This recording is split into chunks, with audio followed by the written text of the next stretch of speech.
This video is about your request to lift a no-contact order and to discuss some options that could increase your safety. We are here to support you in your decision. It is important to remember that ultimately, it is the court's decision whether the order will be dismissed. There are additional options besides completely lifting a no-contact order. You can talk with a victim witness coordinator or advocate about possible modifications or changes while keeping portions of the order in place. We know that what you're going through is probably very complicated, but know that you are not alone. You will also receive all of this information in writing after the video, so do not worry if you do not catch it all now. First, let's go over the difference between a victim witness coordinator and an advocate. A victim witness coordinator acts as support staff to the lawyers that represent the state of Iowa in court. Their job is to provide you with information on how the criminal justice system works and give you updates on the criminal case. Victim witness coordinators do not have confidentiality, and what you say to them can be shared with the lawyer. An advocate works for a domestic violence program. An advocate has completed all of the necessary training to provide confidential support, counseling, and advocacy. They can help you find housing, financial resources, support groups, and programs for your children. They can provide support as you navigate the court system. What you say under most conditions to an advocate is confidential and cannot be shared without your authorization. Now, we'll hear from an advocate about some common questions and concerns. The state of Iowa issued a no-contact order because the judge found probable cause that a domestic abuse assault was committed.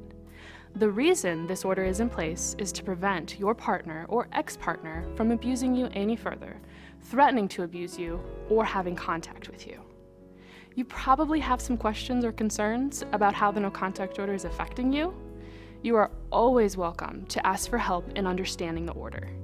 You can talk to the victim witness coordinator, your local domestic violence agency, the Iowa Coalition Against Domestic Violence, or law enforcement officers. What happens if I feel in danger and the order is no longer in place? You are the expert on your situation. You know better than anyone else what your partner or ex-partner is capable of. If you feel you're in immediate danger, contact law enforcement. If you are concerned about safety and would like a safety plan, contact your local domestic violence agency. Their information will be included in the packet you receive at the end of this video. Remember, an advocate is someone who works at your local domestic violence program. We support you throughout this entire process, and this support is free and confidential. I'm feeling pressured to lift the no-contact order. Is there anything I can do? If you are feeling pressure to drop the no-contact order, you may want to contact your local domestic violence agency before making any decisions. There are resources that can help and well-trained individuals to walk you through this process and talk to you about your options.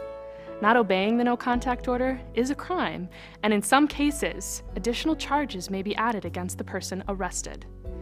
It is important you also follow the conditions of the no-contact order.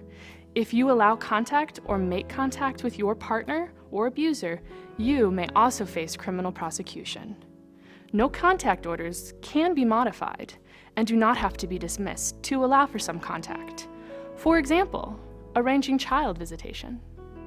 What will happen to the criminal charges if the no-contact order is dropped? The court handles the criminal charges and the no-contact order separately. If the no-contact order is dismissed, the criminal charges are not dismissed with it. It is up to the prosecutor to decide whether to pursue the criminal charges. You may talk to an advocate or the victim witness coordinator about what you would like to see happen, but the decision is up to the prosecutor. Remember, whatever you say to the victim witness coordinator can be shared with the prosecutor. Abusive behavior takes many forms. The following are just a few examples of abuse. If any sound familiar, you are not alone. Call and talk with an advocate. They will be kind, supportive, and non-judgmental.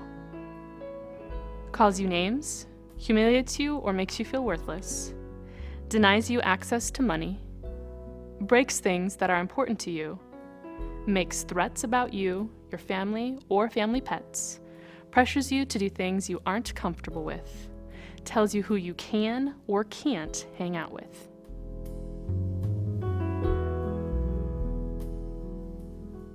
Your safety is our concern. Here are tips for keeping you safe. They are divided into two areas: plan and protect. Plan. If you have a cell phone, try to keep it as charged as possible and on you at all times. You can also get an emergency 911 phone from your local domestic violence program.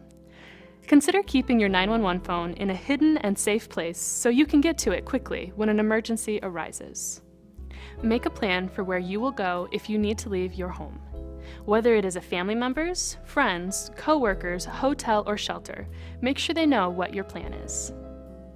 Keep an emergency bag packed and hidden in a safe spot unknown by your partner or ex-partner. Examples would be at work, in your trunk, or at a friend or family member's house. Sit down with your children and go over what the plan will be if they feel that they are in danger or if they see you are in danger. Think about your exit strategies. What door will you use to get out of the house? If the doors are blocked, is there a window you can escape from? Protect. If you can, consider replacing your locks, installing sensory lights, or a security camera.